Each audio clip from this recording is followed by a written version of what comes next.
40 da orta səviyyəli suallardan biri idi. Cümləsi ilə bağlı doğru fikirdir. Ölkəmizin beynəlxalq arenada qazandığı uğurlar idmana qarşı xüsusi diqqət göstərildiyinə dəlalət edir. Nə deyir A variantında? Quruluşca mürəkkəb, xəbər şəklində olan feil, xəbərin ifadə vasitəsidir. Baxın, bunu doğru oxumaq lazımdır. Vergül qoyub burada. Quruluşca mürəkkəb, xəbər şəklində olan feil. Feildən söhbət gedir burada. Dəlalət edir. Bəli, quruluşca mürəkkəb feildir, amma mürəkkəb xəbər deyil. Buna diqqət etmək lazımdır. Vergülü görməsəniz başqa cür başa düşə bilərsiniz. Ona görə elə qoyublar.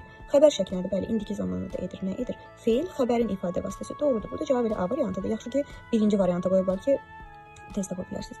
Feillər qayıdış və məlum növdədir. Baxaq görə, ölkəmizin beynəlxalq arenada qazandığı, qazan sözün kökü dığıdığı məlum növdədir. İdmana qarşı xüsusi diqqət göstərildiyinə, göstəril.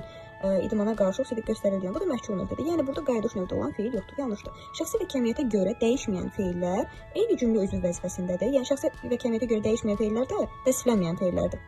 Deyir, eyni cümlə vəzifəsindədir.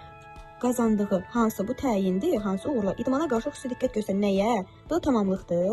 Ona görə də eyni cümlə üzvü vəzifəsində deyil. Feilin bütün təsdiqlənməyən formalarına aid nümunə işlənmişdir. Feili bağlamaya aid nümunə görmədik biz burada. Feillərin hər biri söz birləşməsinin əsas tərəfini təşkil edir.